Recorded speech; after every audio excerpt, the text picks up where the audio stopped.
Imagine your 5-year-old son waking up screaming in perfect British English, a language he's never learned, describing in terrifying detail how freezing winds tore at his body at 28,000 feet. Knowing more about the 1924 Everest expedition than even the most dedicated mountaineers.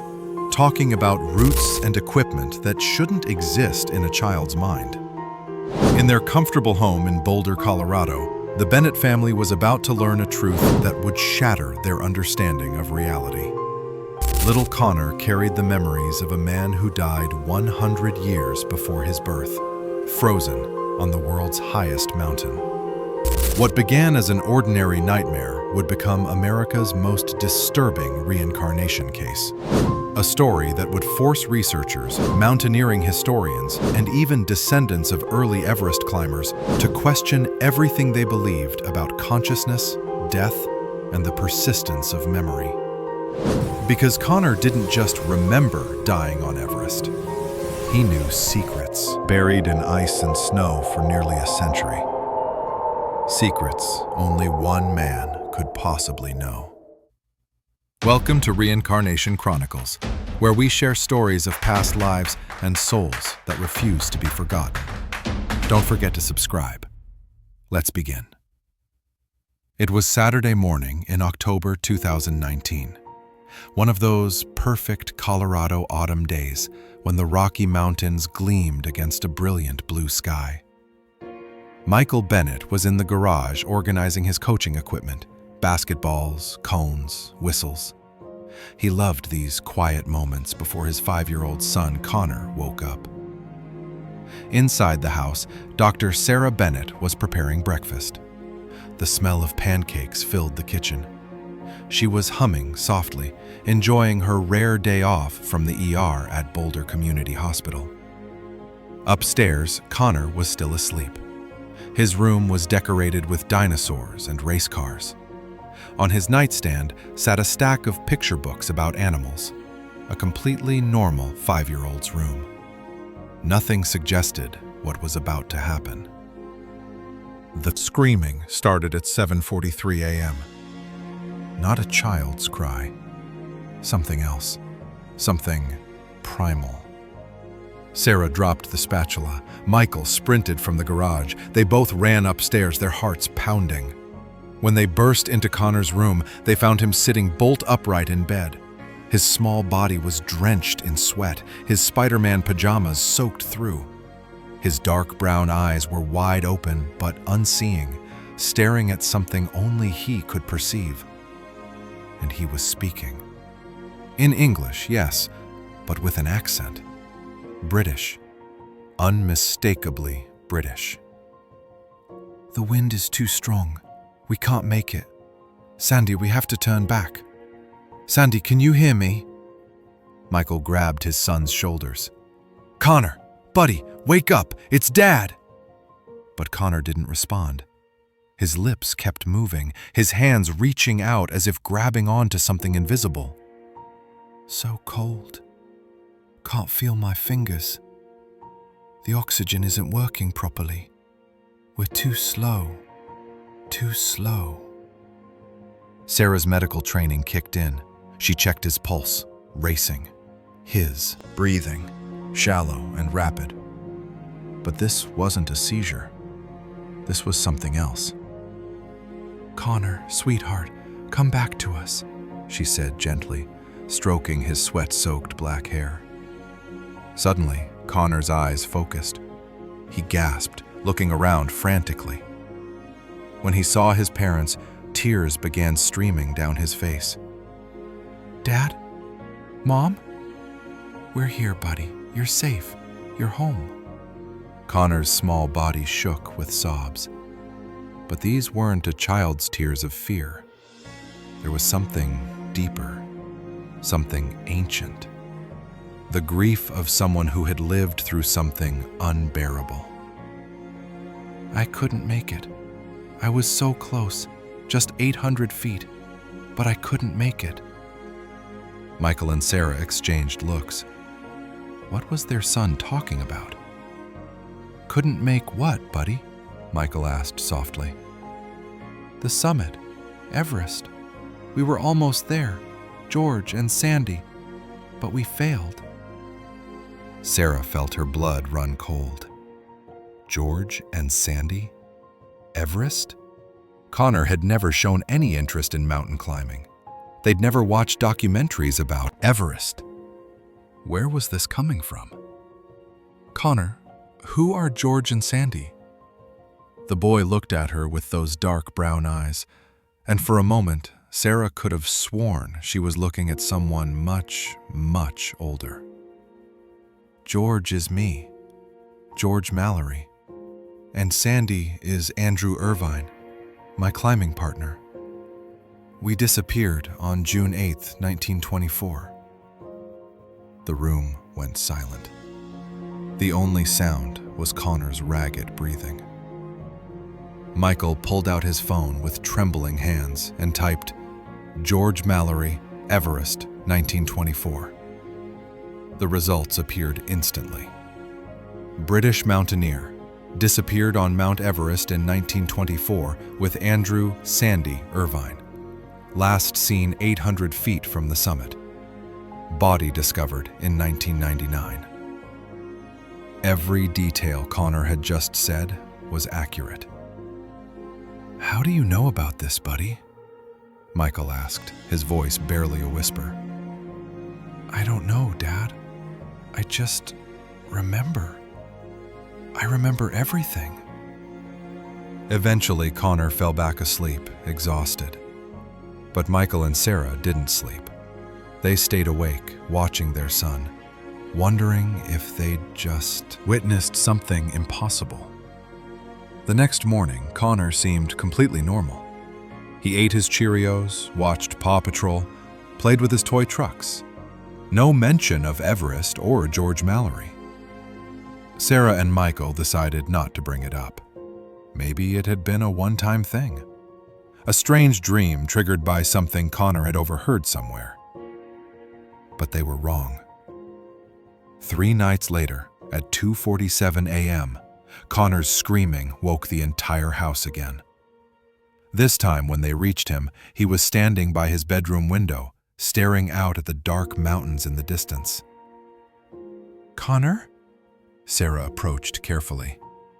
The boy turned. His face was eerily calm. Too calm for a 5-year-old who'd just woken from a nightmare. The North Col route, he said, his voice flat. That's what we chose. From Tibet, the Tibet side, not the Nepal route. That wasn't mapped yet.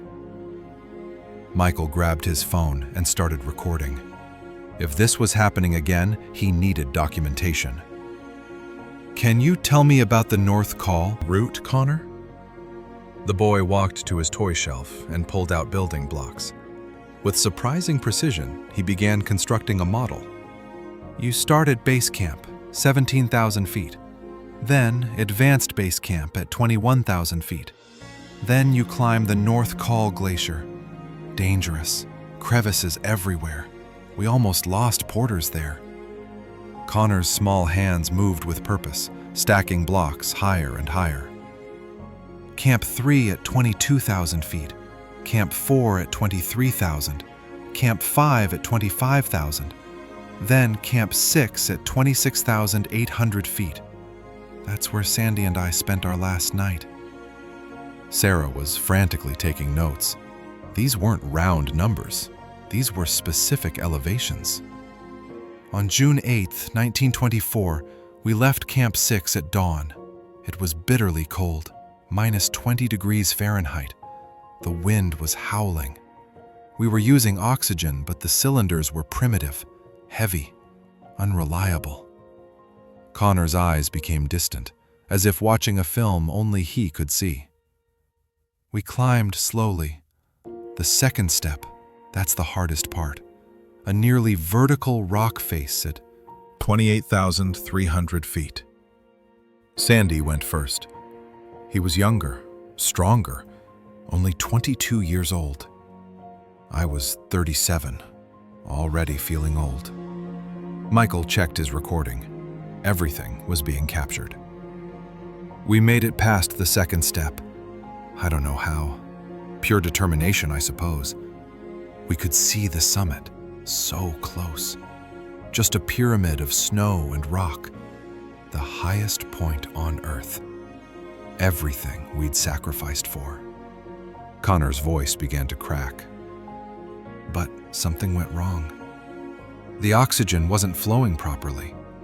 I checked Sandy's equipment, tried to fix it, but my fingers were too numb. Frostbite had already set in. Tears started rolling down Connor's cheeks. We kept climbing anyway. We had to. We'd come too far to turn back. But the altitude, the death zone, they call it, above 26,000 feet. Your body is literally dying with every breath. What happened next, buddy? Michael asked gently. I don't remember clearly. Everything became fuzzy. Hypoxia, lack of oxygen to the brain. You make bad decisions. You don't realize you're dying. Some climbers just sit down in the snow and never get up. Connor walked back to the window. I remember falling, sliding down rocks. My leg broke. I could hear the bones snap. The pain was incredible. I tried to grab onto something, but there was nothing, just ice and rock and wind. His small body began trembling. I lay there, looking up at the summit. 800 feet, that's all. 2 football fields. So close. I'd spent 3 years trying to reach that peak. 1921, reconnaissance expedition. 1922, we got to 27,300 feet, a world record. And now, 1924. This was supposed to be it. This was supposed to be the moment that justified everything. Connor turned to face his parents. But I failed. I died 800 feet short, and I've never known if Sandy made it. Did he reach the summit? Did one of us succeed? Or did we both die for nothing? The pain in his voice was so raw, so adult, that Sarah couldn't hold back her tears. Connor, baby, come here. She wrapped him in her arms. He felt so small, so fragile, yet he carried something enormous inside him. Over the following weeks, Connor's episodes became more frequent. Sometimes during the day, he'd zone out, staring at the mountains visible from their backyard. His kindergarten teacher, Mrs. Patterson, called them in for a conference. Mr. and Mrs. Bennett, Connor has been behaving strangely. Last week during art time, all the other kids drew their families or pets. Connor drew this. She pulled out a large sheet of paper. On it was a surprisingly detailed sketch of a mountain. Multiple camps marked with X's, a route drawn from bottom to top. At the top, Connor had written in wobbly letters, Everest, 29,029 feet. I haven't taught them about mountains yet, Mrs. Patterson said, and certainly not about specific elevations. When I asked him about it, he said, That's where I died last time. Michael closed his eyes. Last time. There's more, Mrs. Patterson continued. During free play, Connor built something with Legos, a tent. He told the other kids it was Camp 6 on the North Col route of Mount Everest. Then he started telling them about oxygen cylinders and crampon techniques. The other children were confused. I was confused. Where is he learning this? Sarah shook her head. We honestly don't know. We don't watch anything about mountain climbing at home. That evening, they decided to test Connor systematically. Michael pulled up images on his laptop, various pieces of mountaineering equipment from different eras. Connor, can you tell me what this is? He showed a black and white photo of 1920s climbing gear. Connor looked closely. That's a Primus stove. We used those at base camp for melting snow into water. And this," he pointed to another item, "is a wooden ice axe, much heavier than modern ones. And these are finnesko boots, made of reindeer skin. They kept your feet warm but had terrible grip on ice." Michael showed him modern climbing equipment. Lightweight, Aluminum ice axes, insulated boots, down jackets. Connor shook his head. "We didn't have any of this. Our clothing was wool and cotton, gabardine jackets. They got soaked and froze solid. And our oxygen sets, these big, heavy cylinders made by Sieb Gorman and Company, we called them English Air. They weighed 30 pounds each. Carrying them above 27,000 feet was torture." Every detail was historically accurate. Michael had been cross-referencing with online databases. There was no way a 5-year-old could know this. Dr. Patricia Hayes was a child psychologist specializing in trauma and unusual behavioral conditions. When the Bennetts contacted her, she was skeptical. Children often had vivid imaginations. Past life claims were usually explained by exposure to media or overheard adult conversations. But Connor's case was different. In their first session, Dr. Hayes used standard assessment tools. Family dynamics, stable and loving. School performance, normal, age-appropriate. Television habits, PBS Kids and Disney movies. Nothing about mountain climbing. "Connor, can you tell me about these dreams you've been having?" The boy was playing with toy cars on her office floor. "They're not dreams, they're memories." "Memories of what?" "Of my other life. When I was George Mallory, when I tried to climb Mount Everest." Dr. Hayes had seen many children claim past lives before. Usually it was simple role play. But Connor's body language was different. He spoke about it matter-of-factly, without the excitement of make-believe. "Tell me about George Mallory." Connor put down his toy car. "He was born on June 18, 1886, in Mobberley, Cheshire, England. His father was a reverend. He went to Winchester College, then Magdalen College, Cambridge. He became a teacher at Charterhouse School. He married Ruth Turner in 1914. They had 3 children, Claire, Berridge, and John." Dr. Hayes's pen froze. These were specific biographical details. She quickly Googled on her phone under the desk. Every fact was correct. "How do you know all this, Connor?" "I just know. It's always been in my head." Dr. Hayes decided to test him with obscure information. Details that wouldn't appear in basic encyclopedia entries. "Connor, what was George Mallory's wife's maiden name?" "Turner, Ruth Turner. We met through mutual friends at a garden party. She wore a white dress with yellow flowers. She was the most beautiful thing I'd ever seen." Dr. Hayes checked. Ruth Turner, correct. What were his children's full names? Frances Claire Milliken, but we called her Claire. Annie Berridge Jebb, Berridge, and John Lee Mallory. Correct again. These middle names weren't in most biographical summaries. "Connor, you said you died on June 8, 1924. What day of the week was that?" The boy thought for a moment.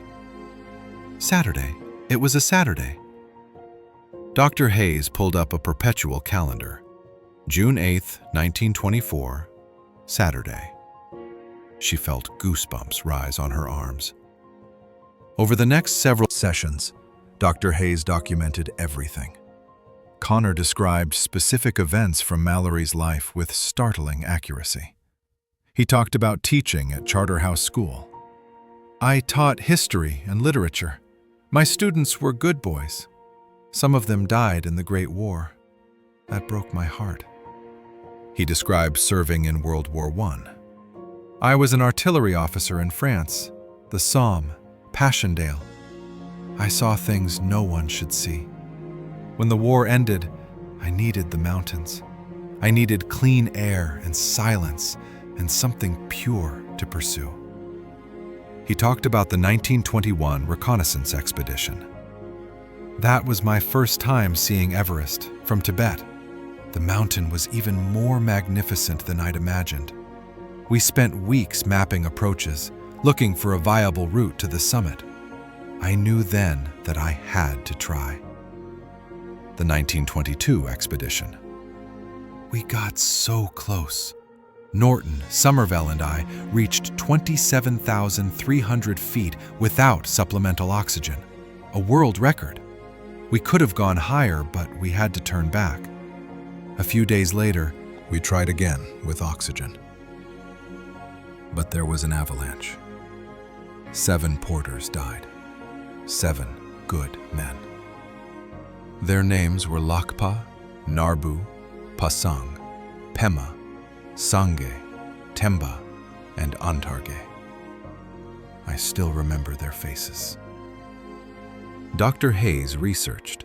7 porters had indeed died in an avalanche during the 1922 expedition. The names Connor recited matched historical records exactly. How do you know their names, Connor? These aren't famous people. They're barely mentioned in history books. Because I was there. I tried to save them. We dug frantically, but the snow was too heavy. Only 2 survived. That night, I sat in my tent and cried. I wanted to quit, to go home to Ruth and the children, but I couldn't. Everest had become an obsession. Dr. Hayes leaned forward. Why was it an obsession? Connor looked at her with those ancient eyes.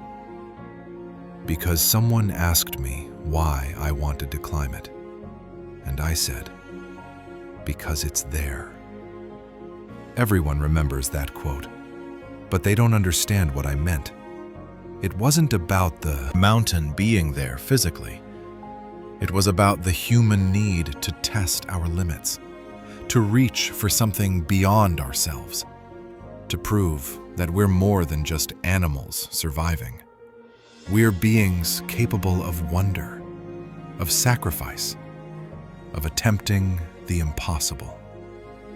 The psychologist felt chills. That explanation was far beyond a 5-year-old's philosophical capacity. After 8 weeks of sessions, Dr. Hayes compiled her report. She sent it to Dr. James Morrison at the University of Colorado, Boulder, a researcher who specialized in cases of claimed reincarnation. Dr. Morrison had studied under Dr. Ian Stevenson at the University of Virginia, the pioneer of reincarnation research, who had documented over 3,000 cases worldwide. When Morrison read Hayes's report, he immediately contacted the Bennett family. The first thing he did was bring photographs. 20 black and white images from the 1920s expeditions mixed with modern climbing photos. Connor, can you identify anyone in these pictures? The boy went through them slowly. He pointed to one. That's me, George Mallory, taken at base camp, 1922. Correct. Another photo. That's Sandy Irvin, my climbing partner in 1924. He was brilliant with mechanical things, fixed our oxygen equipment when it broke. Only 22 years old. Such a waste. Another. That's Edward Norton. Good man, strong climber. He and Somervell made an attempt without oxygen in 1924, just before Sandy and I tried. They got to 28,126 feet, higher than we did probably. But they had to turn back. Snow blindness. Dr. Morrison showed him a photo of a piece of equipment. What's this? That's one of our oxygen cylinders, Sieb Gorman model. See that valve? It leaked constantly. We tried to fix it with leather washers and bicycle tire tape. Primitive, but it was all we had. Every identification was correct. Morrison was stunned. Then Dr. Morrison did something that would change everything. He contacted the Mallory family in England. George Mallory's Daughter Claire had passed away in 1995. His son Barrage had died in 1984. But his youngest son, John Lee Mallory, had children of his own. And one of them, George Mallory II, named after his grandfather, was still alive at 74 years old, living in Kent. When Morrison sent him the initial report, George II's response was curt. "I've heard these claims before, people wanting attention, trying to profit from my grandfather's name. I have no interest." But Morrison was persistent. "Mr. Mallory, I understand your skepticism, but this child knows things, private family things. Please just meet him once via video call. If you're not convinced, I'll never contact you again." Reluctantly, George II agreed. The video call was scheduled for December 15, 2019. Michael, Sarah, Connor, Dr. Morrison, and Dr. Hayes gathered in the Bennett living room. The laptop screen connected, and George Mallory II appeared, a distinguished elderly man with kind eyes and silver hair. "Hello," said stiffly. "I'm told you have something to tell me, young man." Connor looked at the screen. For a long moment, he just stared.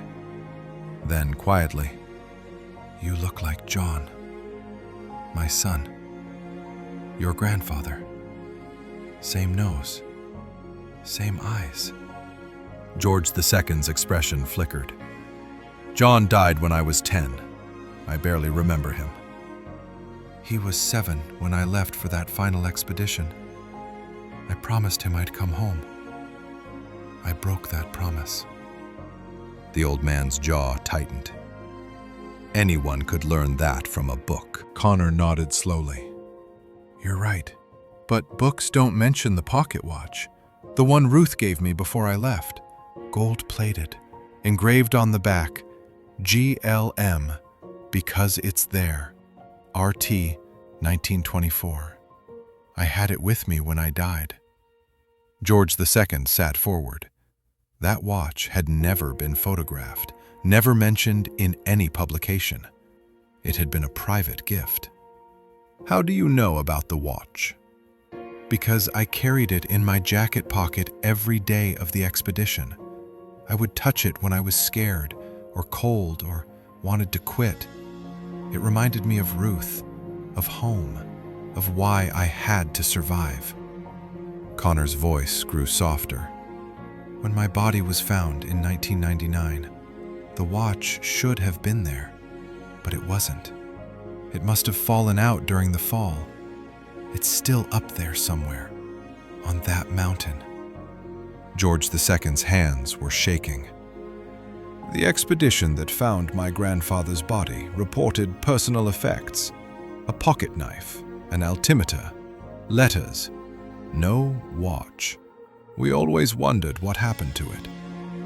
"It's at approximately 27,800 feet, Connor said. "On the northeast ridge, below where I fell. Probably buried under snow now, but it's there." Dr. Morrison interrupted. "Connor, how do you know where it is if you fell?" "I don't know," the boy said, closing his eyes. "I just see it, like a flash. The watch spinning through the air, landing in a crevice. I can see it even now." George II wiped his eyes. "What else do you remember? About Ruth, about the family?" Connor smiled sadly. "Ruth was strong, stronger than me in many ways. She loved literature, poetry. She would read to me in the evenings. Wordsworth was her favorite. I wandered lonely as a cloud. When I was climbing, I would recite those poems in my head. It made me feel like she was with me." After I died, she never remarried. People told her to move on, but she said her heart was buried on that mountain with me. She wore black for the rest of her life. She died in 1942. I felt it. Somehow, even though I was elsewhere, I felt when she let go. George II was openly crying now. My father told me the same thing, that Grandmother Ruth wore mourning clothes until she died, that she kept a photograph of Grandfather on her nightstand and kissed it every night. They talked for 2 hours. Connor shared memories that had never been recorded. Family dinners, private jokes, the way Ruth would hum while gardening, the time young Claire fell from a tree and George carried her 3 miles to the doctor. At the end of the call, George II said, "I don't understand how this is possible, but you carry my grandfather's spirit. I feel it. And it's brought me peace to hear that he's remembered, that he's at peace." "I'm not at peace yet," Connor said quietly. "Not until I know. Did we reach the summit? Did Sandy make it? Or did we both fail?" "Perhaps that's a question that will never be answered," George II replied gently. The following month, Dr. Morrison arranged a regression session. Dr. Catherine Wells, a specialist in past life regression therapy, flew in from Virginia. The session would be carefully controlled, recorded, and witnessed by multiple professionals. Connor was settled into a comfortable chair in Dr. Morrison's office. Sarah and Michael sat to one side, holding hands tightly. "Connor, I want you to close your eyes and take deep breaths," Dr. Wells said softly. "We're going to go back to June 8th, 1924. You're not going to be afraid. You're just going to remember." Connor's breathing slowed. His body relaxed. When he spoke again, his voice was different, deeper, with that faint British accent. "I'm at Camp 6. It's 4 a.m. Still dark. Sandy is already awake, checking the oxygen equipment. I can hear the wind outside the tent. It sounds angry." "What are you wearing?" "Layers. Wool underwear, flannel shirt, 2 sweaters, a gabardine jacket. But I'm still cold. It's always cold." "Now it's dawn. You're leaving camp." "Yes, Sandy goes first. He's carrying the oxygen cylinders. I'm carrying the spare parts. We're both moving slowly. Every step takes enormous effort. The air is so thin." Connor's breathing became labored, mimicking high-altitude distress. We reached the first step. It's a rock face about 50 feet high. Sandy climbs it easily. He's like a cat on rocks. I struggle. My fingers are numb. I can barely grip. But I make it. "What time is it now?" Maybe 9 a.m.? We're moving too slowly. We should have reached the second step by now. The second step, that's the crux. A vertical rock wall at 28,300 feet. We study it, looking for a route. Connor's face scrunched in concentration. Sandy tries first. He free climbs it. No ropes, no protection. If he falls, he dies. But he makes it. Incredible. Then it's my turn. His hands began moving as if grasping holds. I'm climbing. My legs are shaking. Altitude sickness is setting in. I can feel my brain swelling. Confusion. But I keep going, hand over hand. And then, I'm up. We've passed the second step. Dr. Wells leaned forward. "What do you see?" "The summit. We can see the summit. It's maybe 3 hours away. So close. But something's wrong. I check my oxygen gauge. Almost empty. Sandy's too. We're running out of time." Connor's voice became urgent. "We have to decide. Turn back now and we'll live. push on and we might make it, but we might not make it back down. What do you choose? We keep going. We've come too far. But the altitude, everything is fuzzy. I'm making mistakes, stumbling. Sandy keeps looking back at me, worried. He's thinking about turning back. Connor's breathing became ragged. We're at 28,800 feet, just 200 feet to go, but my oxygen has run out completely.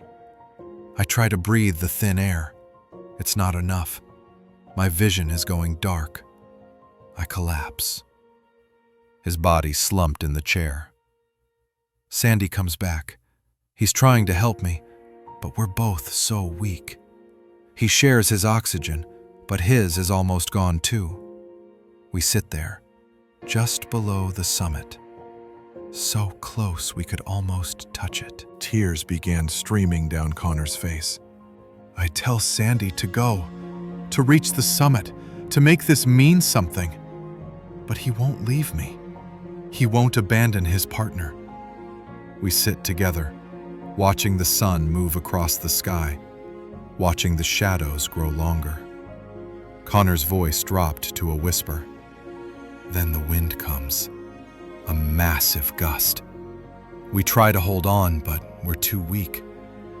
I feel myself sliding, falling, tumbling down the mountain.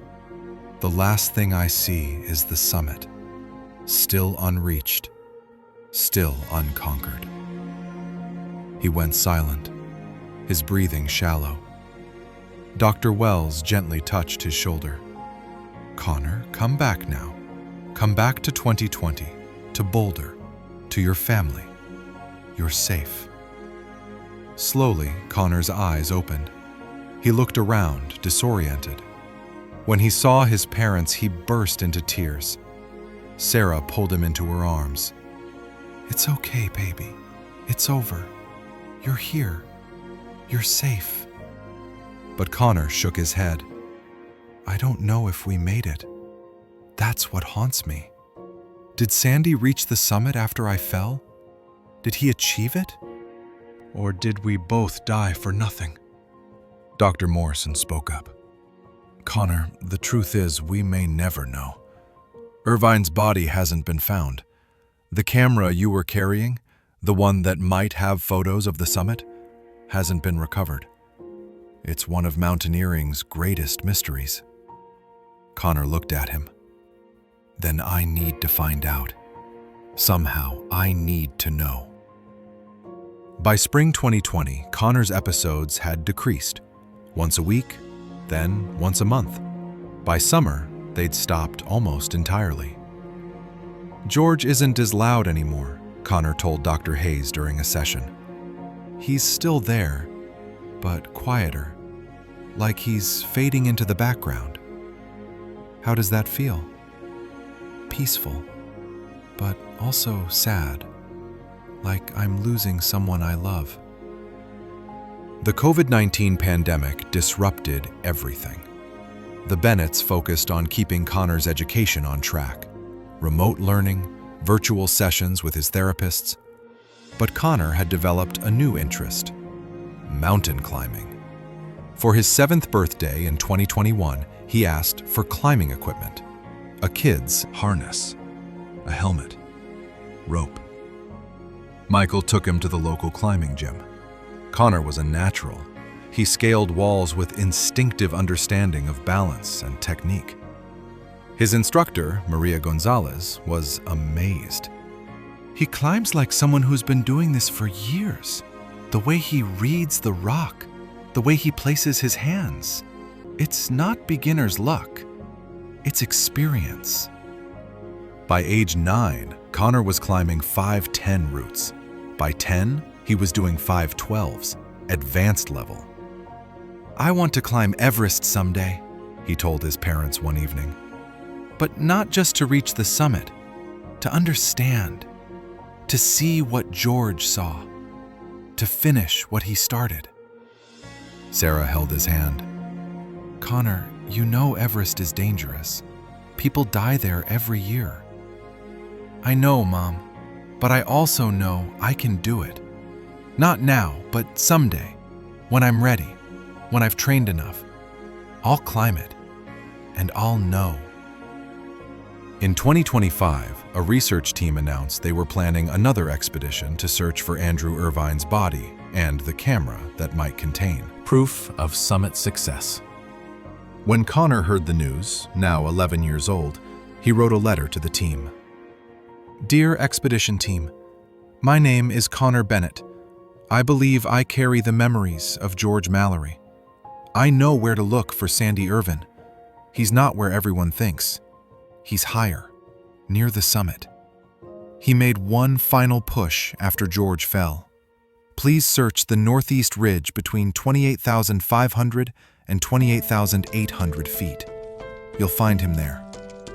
And please, if you find the camera, develop the film carefully. The world deserves to know the truth. Respectfully, Connor Bennett. The team wrote back, thanking him for his input. They didn't take it seriously, but Connor didn't mind. He knew his time would come. At 12, in 2026, Connor began serious mountaineering training. He climbed Mount Rainier, then Mount Baker. His plan was to climb the 7 summits, the highest peak on each continent. George Mallory II, now 80 years old, followed Connor's progress with pride. They video called monthly. You're doing what my grandfather couldn't, George II said during one call. You're getting a second chance. Connor smiled. No, I'm giving George a second chance. And this time, I'll make it. I promise. The boy who remembered dying on Everest had become a young man determined to conquer it. Not for glory, not for records, but for closure, for peace, for the soul that had wandered for 100 years, forever wondering if the summit was reached. Some mysteries aren't meant to be solved immediately. They're meant to be honored, pursued, completed across lifetimes. And in Boulder, Colorado, on Connor Bennett's bedroom wall, hung a black and white photograph. George Mallory standing in front of Mount Everest, 1924. Below it, Connor had written, "Because it's there, and because I will finish what you started." For stories that will amaze you, challenge you, and make you question everything you thought you knew about life, death, and the soul, don't forget to subscribe to Reincarnation Chronicles and hit that like button. We'll see you in the next video.